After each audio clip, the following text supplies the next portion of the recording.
మరి రేపు ఇంకొక ధర మరణించినట్టయితే అక్కడ బ్యాండ్ ఓడిపోతారు.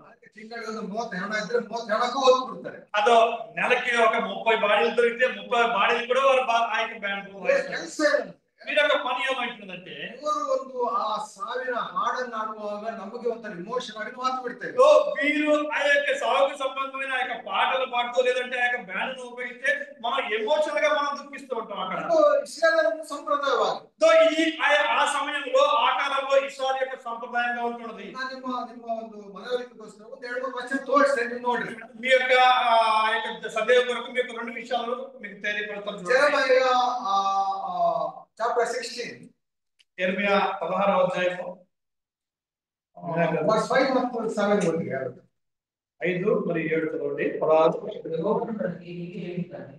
ಹೋರಾಟದ ಮನೆಯಲ್ಲಿ ಸೇರಬೇಕು. ಓಕೆ, ಹೋರಾಟದ ಮನೆಯಲ್ಲಿ ಸೇರಬೇಡ. ಆಮೇಲೆ ಪ್ರಲಾಪಿಸಲಿಕ್ಕೆ ಹೋಗಬೇಡ. ಅವರಿಗಾಗಿ ಎದೆ ಬಡಿದುಕೊಳ್ಳಬೇಡ. 7 verse 7 ಸತ್ತವನಿಗೋಸ್ಕರ ದುಃಖ ಪಡುವವರು ಸಂತೈಸುವುದಕ್ಕಾಗಿ ಯಾರು ಕಜ್ಜಾಯವನ್ನು ಮುರಿದುಕೊಡಲು. ನೋಡಿ, ಸತ್ತವನಿಗೋಸ್ಕರ ದುಃಖ ಪಡುವವರನ್ನು ಸಂತೋಷದಕ್ಕಾಗಿ ಯಾರು ಕಜ್ಜಾಯವನ್ನು ಮುರಿದುಕೊಂಡರು. ಇನ್ನು ಯೆರೆಮೀಯ 9ನೇ ಅಧ್ಯಾಯ 17 ಮತ್ತು 20ನೇ ವಚನ. 15:9 ಸೇನಾಧೀಶ್ವರನಾದ ಯೆಹೋವನ ಮಾತನ್ನು ಕೇಳಿರಿ. ಅಲ್ಲ, ಯೆರೆಮೀಯ 9 chapter verse 17 and 20.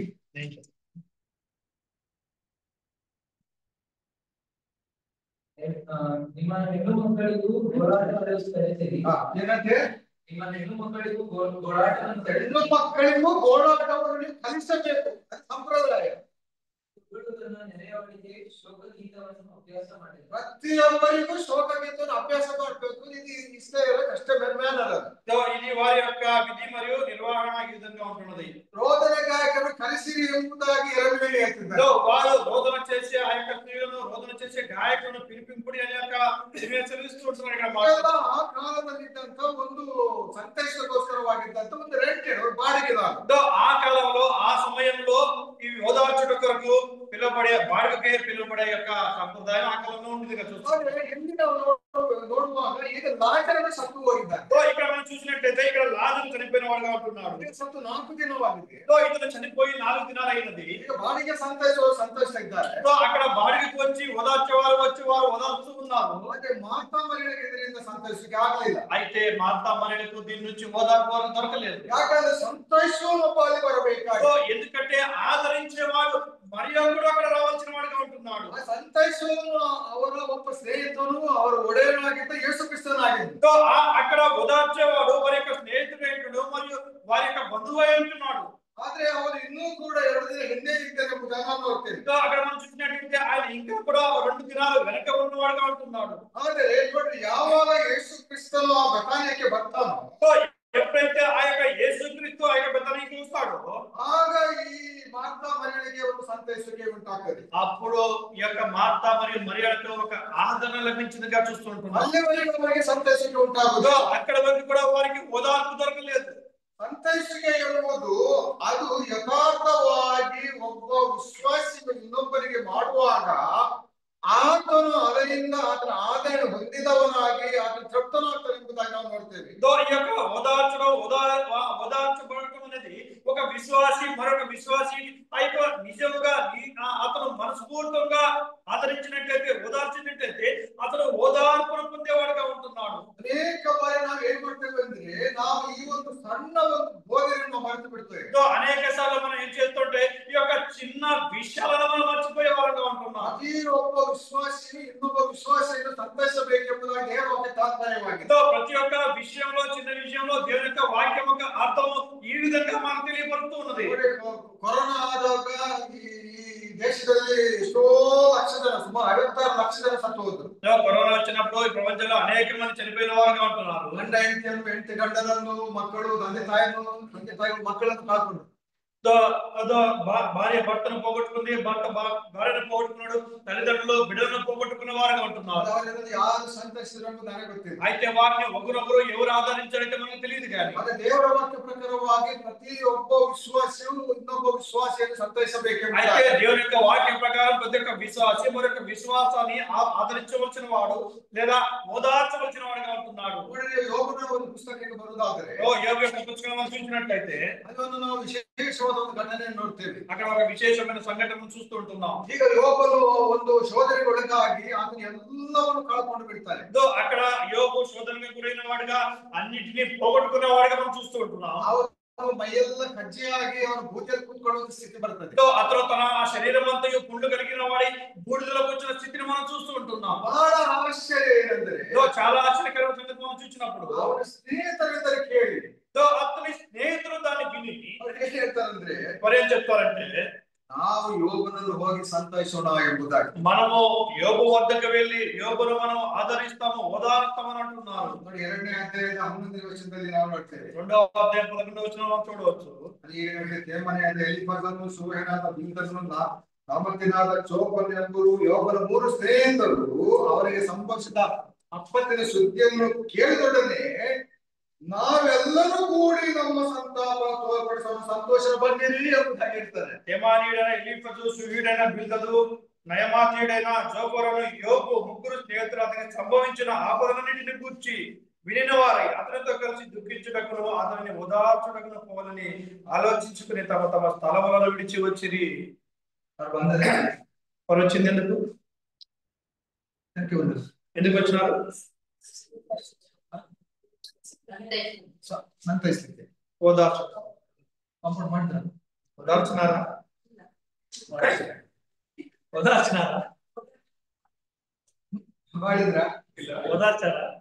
ಪಾಪ ಸಂತೈಸಲಿಕ್ಕೆ ಅಂತ ಬಂದವರು ಇವರು 7 ದಿನ ಸುಮ್ಮನೆ ఓదార్చడానికి వచ్చిన వారు అక్కడ ఏం చేస్తున్నారో మనం చూడొచ్చు. ಅವರನ್ನು ನೋಡ್ಬಿಟ್ಟು ಸಂತೋಷದ ಬಿಟ್ಟು అతన్ని ఓదార్చడం అది విడిచిపెట్టి ದೇವರು 7 ದಿನ ಸುಮ್ಮನೆ ಆಗ್ಬಿಟ್ಟು దేవుడు చెప్పిన తర్వాత వారు ఊరుకుండిపోయిన వారు ఉంటున్నారు. ಬಂದ ಸಂತೈಸಲಿಕ್ಕೆ వారు వచ్చింది ఓదార్చడం కొరకు, ಸಂತೈಸಲಿಲ್ಲ. వారు ఓదార్చలేదు.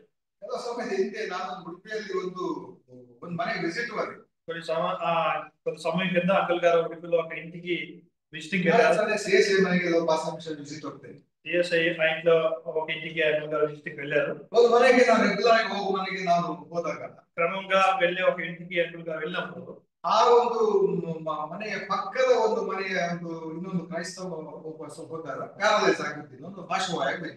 ఆ ఇంటి పక్క ఒక ఇంటిలో ఒక సహోదరుడు పార్శ్వవాయుతో ప్రారంభంతో పడిపోయినాడు. ಅವರ ಪರಿಚಯ ಇಲ್ಲ, వారికి అంకుల్ గారి పరిచయం లేదు. కానీ ಈ ಮನೆಯ ಸಹೋದರಿ ಹೇಳಿದ್ರು ಬ್ರದರ್ ಅಲ್ಲಿ ಒಬ್ರು ಪ್ಯಾರಲೈಸ್ ಆಗಿದ್ದಾರೆ, ಅಲ್ಲಿ ಸಹ ಹೋದ್ರು ಪ್ರೇಯರ್ ಮಾಡಿ.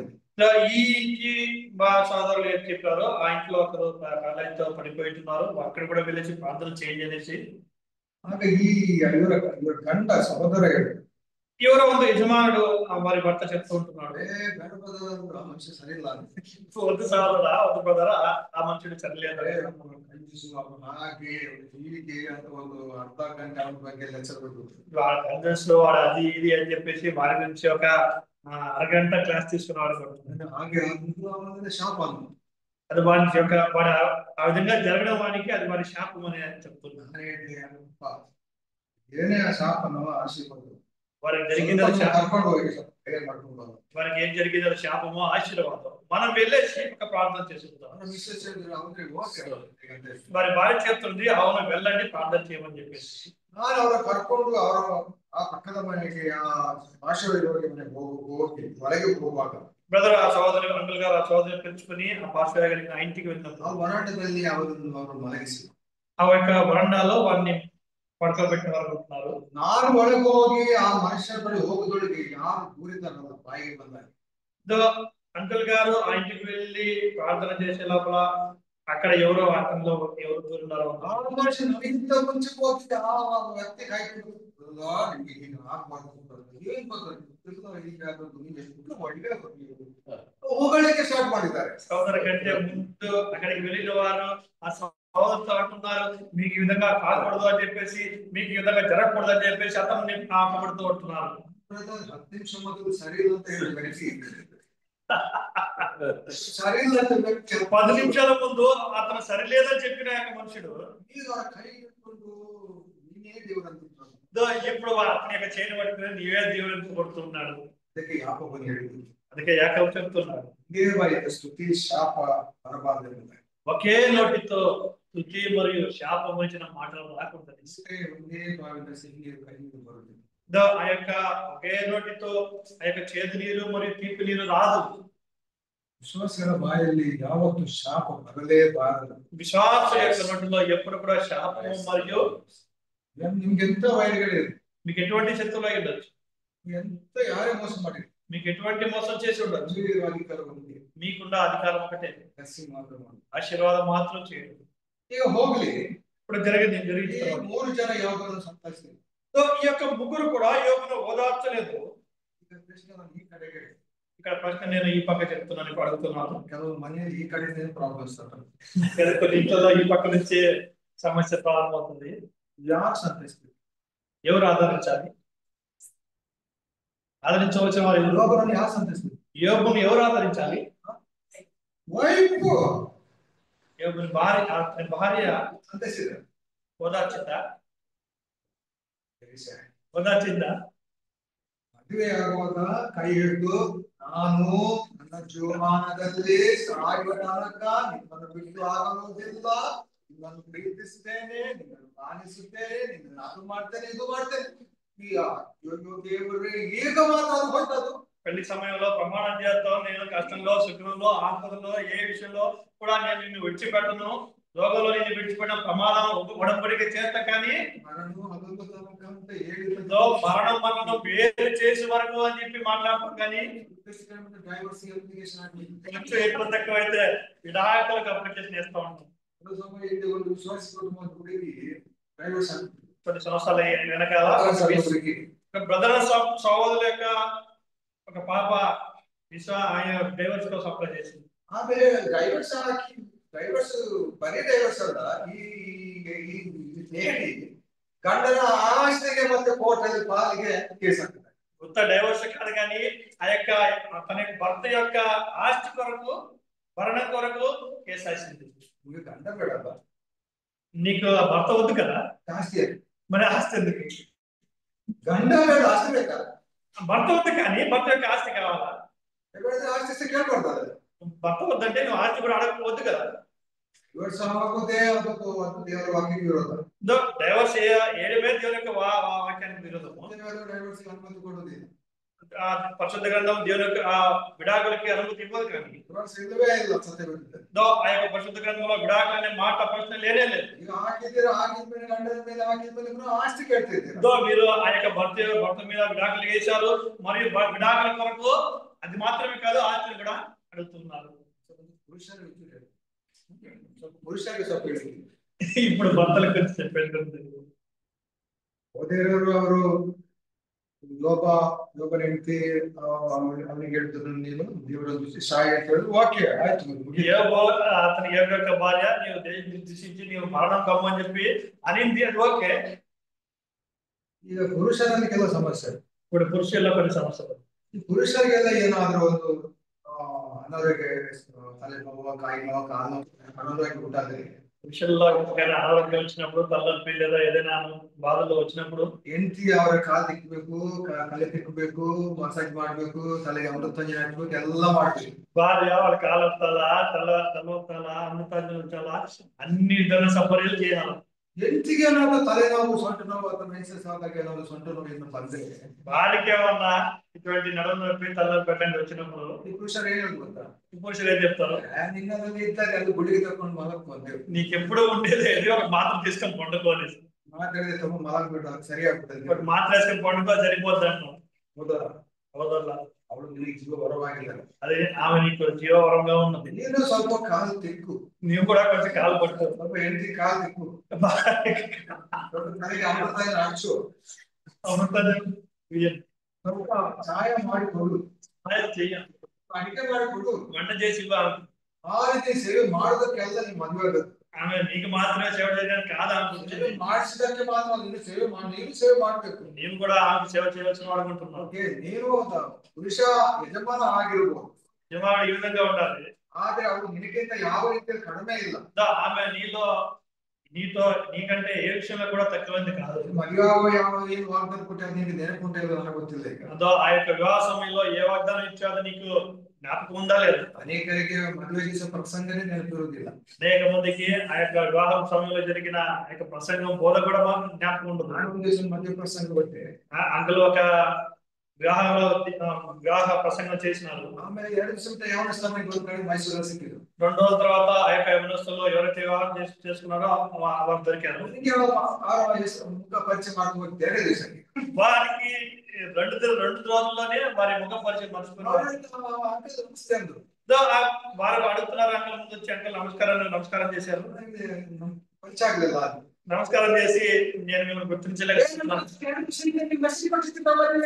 ನಾವು అంకల్ 2 దినాల కింద మీరు మాకు వివాహంలో బోధించిన వాళ్ళు ఉన్నారు. ఏం మెసేజ్ కొడుతుంది అని కేಳಿ. ఏం మెసేజ్ ఏం వర్తమానం ఇచ్చినాను మీకు అడిగారు. మెసేజ్ ఏనాగిತ್ತು ಕೇಳಿ. ఆ యొక్క మెసేజ్ ఏమంటుందని అడిగినారు. భార్య భర్తలు ఒకరు చూస్తుంటున్నారు.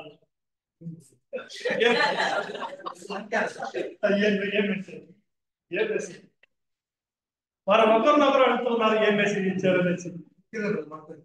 మాకు తెలియదు, మర్చిపోయినా. 2 ದಿವಸಕ್ಕೆ ಮಾಡ್ತಾರೆ. 2 దినాల వల్ల మర్చిపోయారు.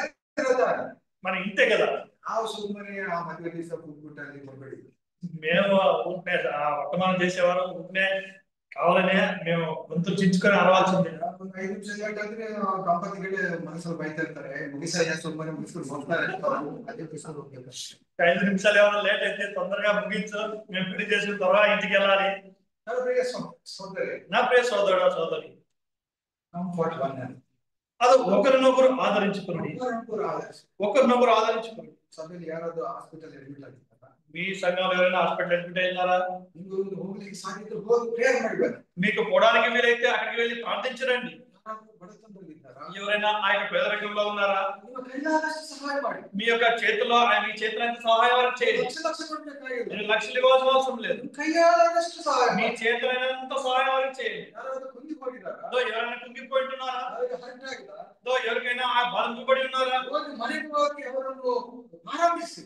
వారి యొక్క ఇంటికి వెళ్ళి మీరు వారి పరామర్శించండి. కన్నీళ్లను ఒలిసి. వారి యొక్క కన్నీటిని తుడవండి. ಏನು ಕೊಡುದು ಬೇಡ. మీరు ఏమి ఇవ్వాల్సిన అవసరం లేదు. ಒಂದು ವಿಸಿಟ್ ಮಾಡಿ ಅವರ ಮನೆಗೆ. వారి ఇంటికి వెళ్ళి ఒక దర్శనం వారికి చేయండి. ಸ್ತ್ರೀಯರಾಗಿದ್ದರೆ ಸ್ತ್ರೀಯರ ಮನೆಗೆ ಹೋಗಿರಿ. ఒకవేళ స్త్రీలైతే మీరు ఆ యొక్క స్త్రీల ఇంటికి వెళ్ళండి. ಸಹೋದರರು ಯಾರಾದ್ರೂ ಅನಾರೋಗ್ಯದಲ್ಲಿದ್ರು ಏನೋ ಒಂದು ಚಿಂತನೆ ಇದ್ರು ಹೋಗಿ ಅವರ ಕಂಫರ್ಟ್ ಮಾಡಿ. సహోదరులు వారి ఏదైనా అనారోగ్యంతో ఉన్నట్లయితే లేదా ఏదైనా విషయంలో బాధపడుతూ ఉంటే మీరు వెళ్ళి వారిని ఓదార్చండి. ನಮ್ಗೆ ಆಗಕ್ಕಿಲ್ಲ, ನಾವು ಹೋಗ್ಬೇಕಾಗಿಲ್ಲ ಅದೆಲ್ಲ ಸಭೆಯಲ್ಲಿ ಕೆಲಸ ಅಂತ ನೆನೆಸ್ಕೊಳ್ಬೇಡ್ರಿ. నాకేం అవసరం, అది ఎంత సంఘ పెద్దల పని అని మీరు ఆలోచించుకోవచ్చు. ಸಭೆಯಲ್ಲಿ ಕೆಲಸ ಮಾತ್ರವಲ್ಲ, అది సంఘ పెద్దల పని మాత్రమే కాదు. ఈ విశ్వాసియు కూడా ಒಬ್ಬರೊಬ್ಬರು ಸಂತೈಸಬೇಕು. ప్రతి ఒక్క విశ్వాసి కూడా ఒకరినొకరు ఆదరించుకోవచ్చు. ಅದರಿಂದಾಗಿ ನಾವು ಹೇಳುದು ಈ ಸಂತೈಸುವಿಕೆ ಎಂಬುದು ಅದು ಒಂದು ಸಭೆಯನ್ನು ಪ್ರಾಕ್ಟಿಕಲ್ ಆಗಿರುವಂತ ಸಂಗತಿ ಆಗಿರಬೇಕು. ఈ ಒಂದು ఆదరించడం లేదా ఓదార్చడం ఇది సంఘంలో ఒక క్రమంగా జరగవలసిన కార్యంగా ఉంటున్నది. ಪ್ರಾಕ್ಟಿಕಲ್ ಕ್ರಿಶ್ಚಿಯನ್ ಲೈಫ್ ಅಲ್ಲಿ ಅದೊಂದು ನಮ್ಮಲ್ಲಿ ಒಂದು ನೆಲೆಸುವಂತ ಒಂದು ಸಂಗತಿ ಆಗಿರಬೇಕು. ಇದು ನಿಜమైన ఒక క్రైస్తవ విశ్వాస యొక్క జీవితంలో ఈ యొక్క ఓదార్చడం ఆదరించడం అది క్రమబద్ధంగా జరగవలసిన కార్యంగా ఉంటుంది. ನೋಡ್ರಿ, ನಾವು ನೋಡ್ತೇವೆ ಈ ಯೋಸೇಫನು ಜೈಲಲ್ಲಿ ಇರುವಾಗ ಸೆರೆಮನೆಯಲ್ಲಿರುವಾಗ ಯಾರು ಸಂತೈಸಿದ್ರು? అయితే ఈ యొక్క యోసేపు ఆ యొక్క చెరసాలలో ఉన్నప్పుడు అతను ఎవరు ఓదార్చారు? ಅದೇ ರೀತಿಯಾಗಿ ಶದ್ರಕ್ ಮೇಷಕ್ ಅಬ್ದೆನಗೋ ಬೆಂಕಿಯಲ್ಲಿರುವ ಯಾರು ಸಂತೈಸಿದ್ರು? ఆ యొక్క షడ్రక్ మేషక్ అబేద్నెగో అనే వారు అగ్నిలో పడవేయబడినప్పుడు వారిని ఓదార్చిన వారు ఎవరు? దేవుడు తాను సంతైస్తా ಬಂದು. దేవుడే వారిని ఓదార్స్తా వచ్చిన వాడు. ಯೋಹಾನ ಸುವಾರ್ತೆ 6:24 ಬರುವಾಗ ಈಗ ಯೇಸು ಕ್ರಿಸ್ತನು ಈಗ ಆತನು ಇಲ್ಲವಾಗಿದ್ದಾನೆ. యోహాను సువార్త మనం చూసినట్లయితే యేసుక్రీస్తు అక్కడ లేనివాడుగా అంటున్నాడు. ಯಾಕಂದ್ರೆ ಅವನನ್ನು ಈ ಯೇಸು ಕ್ರಿಸ್ತನನ್ನು ಈಗ యోధేయులు రోమానందಕ್ಕೆ ಸೇರಿ ಕೊಂದು ಹಾಕಿದ್ದಾರೆ.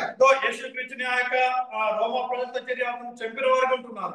యోధేయుల భయంతో శిష్యులు నలిగి ಹೋಗಿದ್ದಾರೆ. ఇక్కడ ఆ యొక్క యూదుల భయం చేత శిష్యులు భయపడుతూ ఉంటున్నారు. ಈಗ ನಮ್ಮ ಗುರುವನ್ನು ಕೊಂದಿದ್ದಾರೆ, ನಮ್ಮ ನೆಕ್ಸ್ಟ್ ಸರದಿ ನಮ್ಮದೇ ಆಗಿರಬಹುದು ಎಂಬುದು ಭಯದಿಂದ ಇದ್ದಾರೆ. మా యొక్క బోధకుడిని లేదా మా యొక్క గురువుని చంపిన వారికి ఉంటున్నారు, తర్వాత క్రమం మమ్మల్ని ఎవరు చంపే వారికి ఉంటున్నారు. ಕಳ್ಕೊಂಡಂತ ಒಂದು ದುಃಖ ಒಂದಿತ್ತು. ಗುರುವನ್ನು ಕಳ್ಕೊಂಡಂತ బోధకుని పోగొట్టుకున్న దుఃఖంలో వారు ఉన్నారు. ಯಾರು ಸಂತೈಸುವವರಿಲ್ಲ. వారిని ఓదార్చే వారు ఎవరు కూడా లేరు. ಆದರೆ ಅವರು ನಿರೀಕ್ಷೆಗೂ ಮೀರಿ ಯೇಸು ಕ್ರಿಸ್ತನ ಅವರ ಮಧ್ಯೆ ಬಂದು ನಿಮಗೆ ಸಮಾಧಾನವಾಗಲಿ ಎಂಬುದಾಗಿ ಹೇಳ್ತಾರೆ. అయితే వారి యొక్క నిరీక్షణకు మించి అధికముగా దేవుడు వారి మధ్యకు వచ్చి మీకు సమాధానం కలుగును గాక అన్నవాడు. ಪೌಲನು 2 ಕೊರಿಂಥ 1ನೇ ಅಧ್ಯಾಯದ 3 ಮತ್ತು 5 ವಚನದಲ್ಲಿ ಆತನು ఆ కొరింథ సభను సంతరిస్తున్నాడు. రెండో కొరింథ 3:5 పౌలు ఆ యొక్క కొరింథు సంఘాన్ని వదలుతున్నాడు. Second Corinthians chapter 1 verse 3 to 5. రెండో కొరింథీ మొదటి అధ్యాయము 3-5. ಅಲ್ಲಿಗೆ ಕರ್ತನಾದ ಯೇಸು ಕ್ರಿಸ್ತನ ದೇವರು ತಂದೆಯಾಗಿ ಸ್ತೋತ್ರವಾಗಲಿ. ಆತನು ಕನಿಕರವುಳ್ಳ ತಂದೆಯು ಸಕಲ ವಿಧವಾಗಿ ಸಂತೈಸುವ ದೇವರಾಗಿದ್ದು ನಮಗೆ ಸಂಭವಿಸುವ ಎಲ್ಲ ಸಂಕಟಗಳಲ್ಲಿ ನಮ್ಮನ್ನು ಸಂತೈಸ್ತಾನೆ. ಹೀಗೆ ದೇವರಿಂದ ನಮಗಾಗುವ ಆದರಣೆಯ ಮೂಲಕ ನಾವು ನಾನಾ ವಿಧವಾದ ಸಂಕಟದಲ್ಲಿ ಬಿದ್ದಿರುವವರನ್ನು ಸಂತೈಸುವುದಕ್ಕೆ ಶಕ್ತರಾಗಿದ್ದೇವೆ ಎಂಬುದಾಗಿ. మన తండ్రి అయిన దేవుని నుండి ప్రభువైన యేసుక్రీస్తు నుండి కృపయు సమాధానం మీకు కలుగును గాక. కనికరము చూపుతండి సమస్తమైన ఆదరణను అనుగ్రహించు దేవుడు మన ప్రభువైన యేసుక్రీస్తు తండ్రినైన దేవుడు స్తుతింపబడు గాక. దేవుడు మమ్మను ఏ ఆదరణతో ఆదరించుచున్నాడో ఆ ఆదరణతో ఎట్టి శ్రమలో ఉన్న వారినైనా ఆదరించుటకు శక్తి గలవారమైనట్లు ఆయన మా శ్రమ అంతటిలో మమ్మను ఆదరించుచున్నాడు. ಮೊದಲು ಹೇಳ್ತೇನೆ, ದೇವರು ನಮ್ಮನ್ನು ಸಂತೈಸುವ ದೇವರಾಗಿದ್ದಾನೆ. దేవుడు మమ్మల్ని ఆదరించేవాడు, ఓదార్చే దేవుడుగా ఉంటున్నాడు. ದೇವರಿಂದ ನಾವು ಆದರಣೆಯನ್ನು ಹೊಂದಿಕೊಂಡು ನಾವು ಇತರ ಸಹೋದರ ಸಹೋದರಿ ಸಂತೈಸಬೇಕೆಂಬುದು దేవుడి నుంచి ఈ యొక్క ఆదరణ పొందుకున్న మనం ఒకరినొకరు సహోదరులు మనం ఓదార్చే వారంగా ఆదరించే వారంగా ఉండవలసిన వారు ఉంటున్నాం.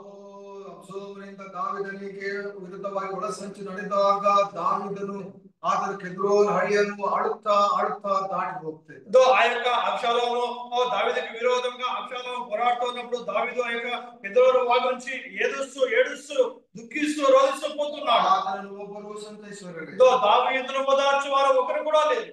ಆತನು ಅರಮನೆಯಿಂದ ಅರಣ್ಯಕ್ಕೆ ಸಾಗಿ ಜೀವನ ಮಾಡಬೇಕಾದ వాడు ఆ యొక్క పట్టణం నుంచి ఆ యొక్క పట్టణం నుంచి పరిగెత్తుపోతూ ఉన్నాడు. దావీదు ವ್ಯಾಲಿ ಎಂಬುದು ಡಂಪ್ ಯಾರ್ಡ್ ಆಗಿದೆ. ఆ యొక్క కెద్రోను లోయ అనేది ఒక చెత్త పడవేసే స్థలంగా చూస్తున్నాడు. ಸತ್ತ ಹೆಣಗಳ ಬೂದಿ ಮತ್ತು ಎಲುಬುಗಳು ಹಾಕುವಂತ ಪ್ರದೇಶ. అక్కడ మరణించిన శవాల దిబ్బ లేదంటే బూదిని పడవేసే ఆ యొక్క స్థలంగా ఉన్నది. It was a dirty place to walk through. ಅದು ನಡೆಯಲು ಅಸಾಧ್ಯವಾದ. దాని గుండా నడిచిపోవడం, దానిలో ప్రయాణం చేయడం అది ఎటువంటి ఆవశ్యకత ಸಂಭವಿಂಚ ಸ್ಥಿತಿలో లేదు. ಕರ್ತನಾದ ಯೇಸು ಕ್ರಿಸ್ತನ ಕೊನೆಯ ಪ್ರಯಾಣವನ್ನು ಕೆದ್ರೋನ್ ಹಳ್ಳಿಯಲ್ಲಿ ವ್ಯಾಲಿ ದಾಟಿಕೊಂಡು ಹೋಗ್ತಾರೆ. దేవుడు ప్రభువైన యేసుక్రీస్తు తన యొక్క చివరి ప్రయాణం అక్కడ కెద్రోను వాగు ద్వారా ప్రయాణం చేస్తూ తాను శ్రమను పొందుವಾಗ ಕೆದ್ರೋನು ಕಣಿವೆಯನ್ನು ಹಾದು ಹೋಗ್ತಾರೆ. ఆ యొక్క శ్రమను పొందుతున్న సమయంలో ఆ యొక్క వాగును దాటిపోతూ ఉన్నాడు. ಅಬ್ಷಾಲೋಮನು ತಂದೆಗೆ ವಿರುದ್ಧವಾಗಿ ವಿರೋಧವಾಗಿ ಸಂಚು ಮಾಡ್ತಾನೆ. ఈ యొక్క అబ్షాలోము తండ్రికి విరోధంగా నిలబడిన వాడుగా యుద్ధానికి నిలబడిన వాడుగా ఉన్నాడు. ಕರ್ತನಾದ ಯೇಸು ಕ್ರಿಸ್ತನ ಸ್ವಂತ ಒಬ್ಬ ಆತನ ಶಿಷ್ಯ ಯೂದನು ಆತನಿಗೆ ಸಂಚಲನ ಮಾಡ್ತಾನೆ. ప్రభువైన యేసుక్రీస్తు యొక్క ఆ యొక్క సొంత శిష్యుడే, తనతో ఉన్న శిష్యుడే ఆ క్రీస్తుకు విరోధంగా నిలబడిన వాడుగా ఉన్నాడు.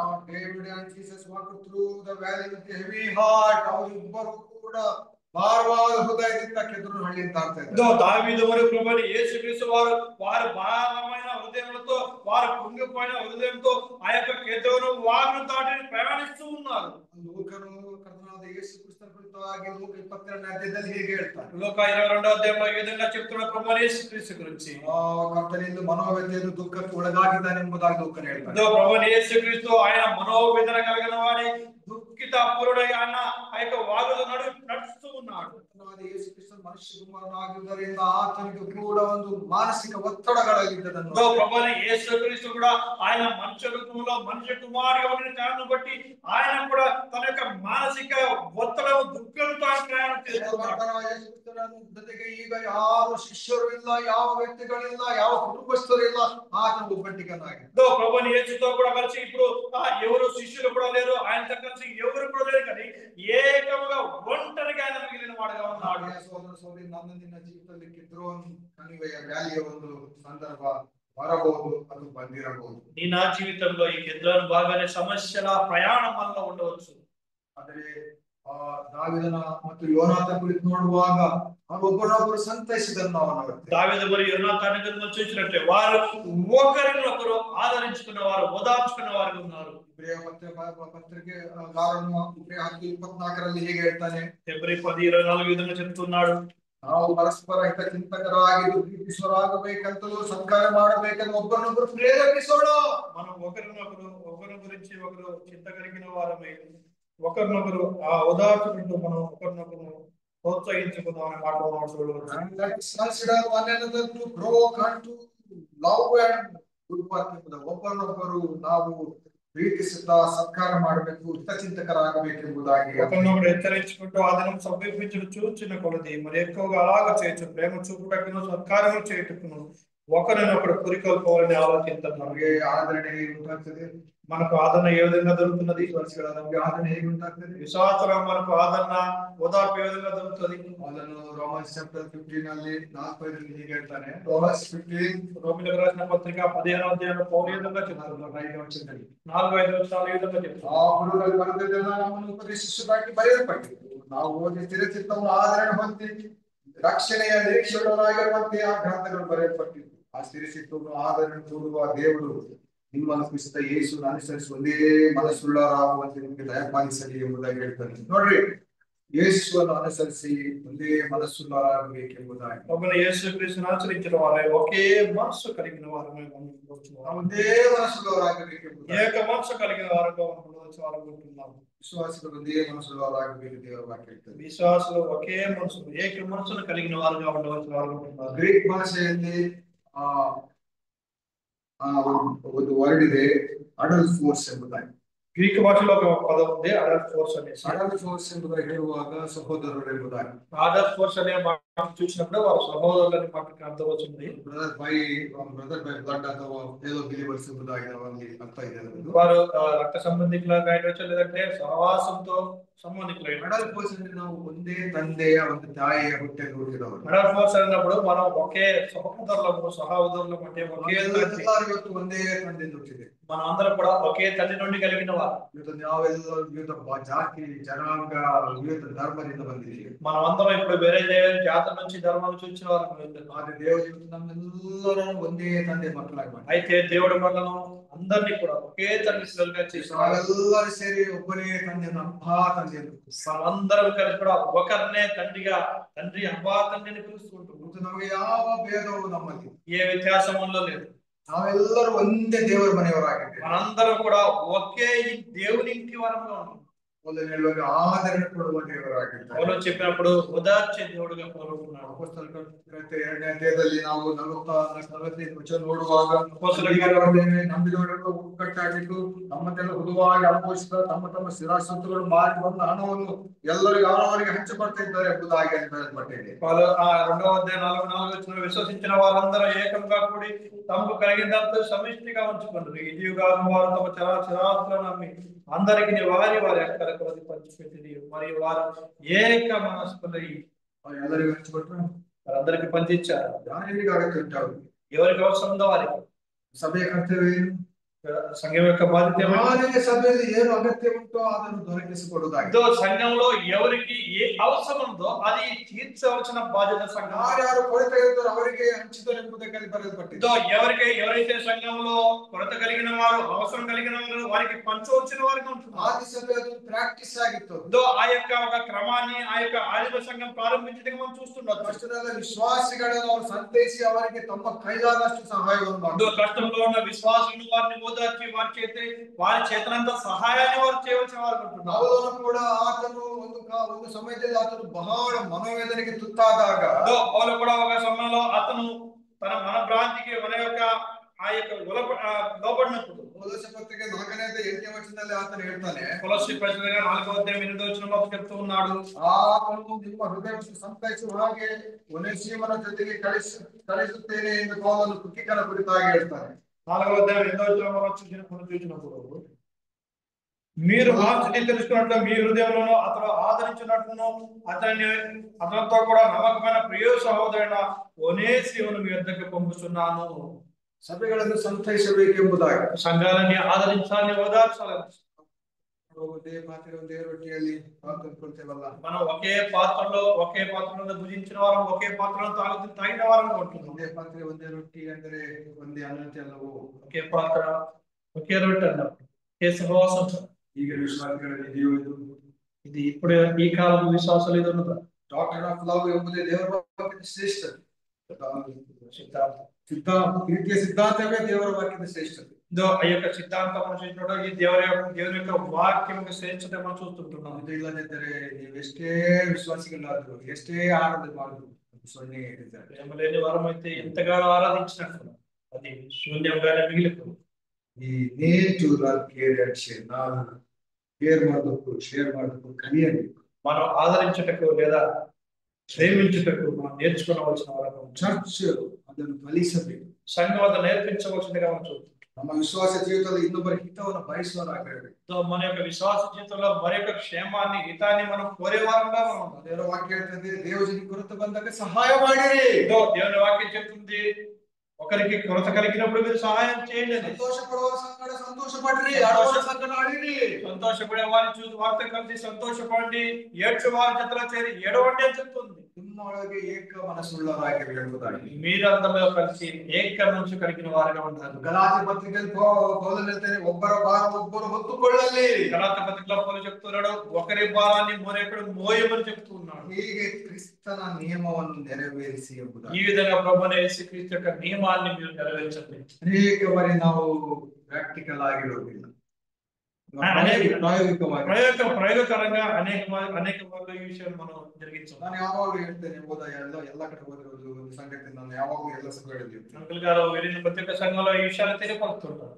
ಬರೀ ವಿಶ್ವಾಸಗಳಾಗಿರಬೇಕು. మీరు కేవలం విశ్వాసాలుగా మాత్రమే కాదు, ವಿಶ್ವಾಸಿಗಳು ಶಿಷ್ಯರಿಗೂ ತುಂಬಾ ವ್ಯತ್ಯಾಸ ಇದೆ. విశ్వాసులకు మరియు శిష్యులకు చాలా వ్యత్యాసం ఉంది. ವಿಶ್ವಾಸಿ ಶಿಷ್ಯರು ಒಂದೇ ಅಲ್ಲ. విశ్వాసి మరియు శిష్యులు ఒకటే కార్యం. ಓದಿದ್ರೆ ಯಾವಾಗಲೂ ನಾನು ಲಾಸ್ಟ್ ಆಫ್ ಡಿಸೈಪಲ್ಸ್ ಮಾಡುವ ಒಂದು ಮಾಡಿದ್ರೆ ನಾನು ಹೇಳ್ತೇನೆ. ಅದು విశ్వాస యొక్క శిష్యులు ఏదో విషయాలను చెప్పాడు మీకు చెప్తారు. ನಾವು ಶಿಷ್ಯರಾಗಬೇಕು. మనం శిష్యులు కావాల్సిన వారు ఉన్నాం. ವಿಶ್ವಾಸದಲ್ಲೇ ಇರುವುದಲ್ಲ, ನಾವು ಶಿಷ್ಯರಾಗಬೇಕು. విశ్వాసంలో మాత్రమే ఉండడం కాదు, కానీ మన శిష్యులుగా కూడా పిలువబడాలి, శిష్యులుగా మనం అనబడాలి. ಶಿಷ್ಯರು ಮಾತ್ರವೇ ಯೇಸು ಕ್ರಿಸ್ತನನ್ನು ಪರಿಪೂರ್ಣವಾಗಿ ಆತನನ್ನು ಅನುಸರಿಸ್ತಾರೆ. శిష్యులు మాత్రమే వారు పరిపూర్ణంగా సంపూర్ణంగా వారు ప్రభు యేసుక్రీస్తును అనుసరించే వారు ఉన్నారు. ವಿಶ್ವಾಸಿಗಳು ಅನುಸರಿಸುತ್ತೆ. విశ్వాసులు అనుసరించలేదు. ಅನುಸರಿಸ್ತೀರಾ? అనుసరిస్తారా? ಅಳವಡಿಕೆಯಲ್ಲಿ ಎಷ್ಟು ಆಜ್ಞೆಗಳಿವೆ ಹೇಳ್ತೀರಾ? పాత నిబంధనలో ఎన్ని ఆజ్ఞలు చెప్తారో లేదు. ಅಳವಡಿಕೆಯಲ್ಲಿ ಎಷ್ಟು ಆಜ್ಞೆ ಇದೆ? పాత నిబంధనలు ఎన్ని ఆజ్ఞలు ఉన్నాయి? 613 ಆಜ್ಞೆಗಳಿವೆ. ಅನುಸರಿಸಬೇಕಾದ ಆಜ್ಞೆ. మనం అనుసరించవలసిన ఆజ్ఞలు 613 ఆజ్ఞలు అక్కడ ఉన్నాయి. ಹೊಸ ಒಡಂಬಡಿಕೆ కొత్త నిబంధనలు ఎన్ని ఉన్నాయి? ಎಷ್ಟಿದೆ? ಗಟ್ಟಿಯಾಗಿದೆ, ತಪ್ಪಾದ ಪರವಾಗಿಲ್ಲ. ನಾನು ಕಲಿತು ನೀವು ಕಲಿ నేర్చుకునే వారమే. ಹೊಸ ಒಡಂಬಡಿಕೆ 1050 ಆಜ್ಞೆಗಳಿವೆ. కొత్త నిబంధనలో 1050 ఆజ్ఞలు మనం ఆచరించి ఉన్నాం. ಈಗ ನಾನು ಪ್ರಶ್ನೆ ಕೇಳಿದ್ದೆ, మిమ్మల్ని ఒక ప్రశ్న అడగచ్చు. 1000 ಬಿಡಿ, 1000 వదిలేంటి, 50 ಆಜ್ಞೆ ನೀವು ಅನುಸರಿಸ್ತೀರಾ? 50 అయినా మనం అనుసరిస్తున్నామా? ಕೈ ಎತ್ತಿ ನೋಡಿ. చేయట్లేదు. ಕೈ ಎತ್ತಿದ ಮತ್ತೆ ಅದಕ್ಕೆ ಇನ್ನೊಂದು ಪ್ರಶ್ನೆ ಕೇಳಿದೆ. చేతితే వరకు ప్రశ్న జరుగుతాం. 40 పాటించేవాళ్ళు ಕೈ ಎತ್ತೀರಾ? చేస్తారా? 30 30 20 20 అనుసరించేవాళ్ళు. ನಾನು ಸೇರಿ ನೀವು ಸೇರಿ 20 ಅನುಸರಿಸಿದ್ದೀವಿ. మీరు నేను కలిసి 20 కూడా మనం పాటిస్తారు, అనుసరిస్తాం. ದೊಡ್ಡ ದೊಡ್ಡ ಪ್ರಸಂಗ ಮಾಡ್ತಾ ಇದ್ದೀವಿ, పెద్ద పెద్ద ప్రసంగాలు చేస్తాం. ಪ್ರಸಂಗ ಚೆನ್ನಾಗಿ ಹೊಡಿತೇವೆ, ప్రసంగం ಚೆನ್ನಾಗಿ బాగా చేస్తాం. ಅನುಸರಿಸುವುದಿಲ್ಲ. అనుసరించడానికి కాదు, ಅನುಸರಿಸುವುದು. దేవవాక్యం చెప్తుంది దాన్ని పాలించాలి. ವಿಶ್ವಾಸಿಯಾಗ ನೀವು ಅನುಸರಿಸುವುದು. ఒక విశ్వాసిగా మనం ఉన్నట్లయితే దాన్ని అనుసరించడానికి కుదరదు. ಶಿಷ್ಯರಾಗ మన శిష్యులుగా కావాల్సిన వారు అంటున్నాం. ಸಹೋದರಿ ఏమైనా చదువుడా చదువు ವಾಕ್ಯವನ್ನು ಮುಗಿಸ್ತೇವೆ. వాక్య వర్తమానంతో ముగిస్తాం. ತಾತ್ಪರ್ಯ ಏನಂದ್ರೆ దీని యొక్క అర్థం తాత్పర్యం ఏం చూసినట్టు ಒಬ್ಬರನ್ನೊಬ್ಬರು ಸಂತೈಸಿ మనం ఒకరినొకరు ఆదరించుకొని ఓదార్చుకునే ಒಬ್ಬ ಸಹೋದರನು ನೀವು ಕಷ್ಟದಲ್ಲಿದ್ದು ನೋಡಿದೀರಾ? ఒక సహోదరుని మీరు ఈ విధంగా కష్టంలో చూసినారా? ನೋಡಿ ಸುಮ್ಮನೆ ಮಾತಾಡೋದು, ಹೋಗಿ ಮನೆಗೆ ಹೋಗಿ అతనికోసం ప్రార్థించి మీరు సంతోషించి అతను ఎంకరేజ్ ಮಾಡಿ. మీరు అతను చూసి మీరు ఊరకుండకుండా అతను ఇంటికి వెళ్ళండి, అతను ప్రార్థన చేయండి, అతను ప్రోత్సహించండి. ಪ್ರಿಯ ಸಹೋದರಿ, ಒಂದು ವೇಳೆ ಯಾರಾದ್ರೂ ಸಹೋದರಿ ಕಷ್ಟದಲ್ಲಿ ನೋಡಿದಾಗ సహోదరులారా, ఒకవేళ ఏదైనా ఒక సహోదరి కష్టంలో ఉంటే మీరు చూసినట్లయితే పోయి ఆదరించండి. మీ చేతులైనంత సహాయం చేయండి. దేవుడు మిమ్మల్ని దానికి తగిన ప్రతిఫలం ఇచ్చేవాడు. ಪತ್ರಿಕೆಯಲ್ಲಿ ಆ ವಿಶ್ವಾಸಿಗಳ ಮನೆಯಲ್ಲಿ ಮಾನವಂತರಾಗ ಅವರು ನಿರೀಕ್ಷೆ ಬಿಟ್ಟವರಾಗಿ ಬಲವಾದ ಹೋರಾಡ್ತಾ ಅವರು ಆಡುತ್ತಿರುವಾಗ ಪೌಲರು ಹೇಳ್ತಾನೆ, ಅಯ್ಯೋ ಅಯ್ಯೋ ನೀವು ಯಾಕೆ ಈ ರೀತಿ ಹೋರಾಡ್ತೀರಿ ಎಂಬುದಾಗಿ ಒಬ್ಬರೊಬ್ಬರು ಸಂತೈಸಿರಿ, కర్తన తిరిగి బరువు నేను గుర్తిరువాలి. ఇక్కడ పౌలు చెప్తున్నాడు, చదువులో మీరు ఎవరైనా ఇంట్లో మరణించినప్పుడు మీరు ఆ యొక్క రోదన చేత దుఃఖం చేత ఏ విధంగా ఎందుకు మీరు ఆ ఏడుస్తూ ఉన్నారు, మీరు ఈ విధంగా ఏడవకండి అని చెప్తూ మీరు ఒకరినొకరు మీరు ఆదరించుకోండి, ఓదార్చుకునండి, ప్రభువైన యేసుక్రీస్తు మీకు సమాధానం దయచేయను గాక అనే విషయం చెప్తూ ఒకరినొకరు మన ఆదరించాలి. దేవుని యొక్క ఆజ్ఞను నియమాన్ని మనం పాలించాలి. దేవుడు నామానికి మహిమ కలుగును గారి కుమార్తె మళ్ళీ ఇంకా ఈ సంఘానికి కంటిన్యూ వచ్చాను. ಮಗನಂತೆ ನಿಮ್ಮ ತಂಗಿಯಂತೆ ಸೇರಿಸಿಕೊಂಡು ನಿಮ್ಮ ವಾಕ್ಯದಲ್ಲಿ ಬೆಳೆಸಿರಿ. మన యొక్క సహోదరిగా మన యొక్క బిడ్డగా మన యొక్క సంఘంలో ఒక విశ్వాసిగా మనం ఆత్మీయ బిడ్డను మనం ಅವರು ಕೂಡ సంఘానికి ప్రయోజనంగా దేవునికి ప్రయోజనం దేవుని మనకు మహిమ కలుగుతుంది.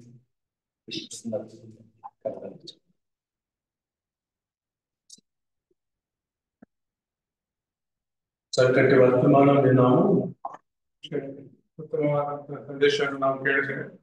ನಾವು పరస్పరం ఒకరినొకరు ఆదరించే వారమై ನಾವು పరస్పర ఒకరినొకరు ఆదరిస్తున్న పరస్పరం ఒకరి కష్టాల్లో ఒకరు పాలిభాగస్తులమైనటువంటి వారమై ఒకరినొకరు కట్టడలి పాలుదారులాగి పరలోక సంబంధమైన దేవుని యొక్క ఒకే కుటుంబముగా పరలోక ಸಂಬಂಧವಾದ ಕರ್ತನ ಒಂದೇ ಕುಟುಂಬವಾಗಿ ఒక చక్కటి మాదిరి కలిగినటువంటి సంఘముగా ಒಂದು ಒಳ್ಳೆಯ ಮಾದರಿಯ ಸಭೆಯಾಗಿ మనము వృద్ధి చెందాలని వృద్ధియాగಬೇಕೆಂದು ఉడిపి క్రిస్టియన్ బ్రదర్స్ సంఘం యొక్క పెద్దలు ఆలన్ మనోహరన్న గారు మా మధ్యకు వచ్చి దేవ వర్తమానం పంచారు. అయ్యగారు మీకు వందనాలు తెలుపుతున్నాం. ఉడిపి క్రిస్టియన్ బ్రదర్స్ సంఘం ఆలన్ మనోహరన్న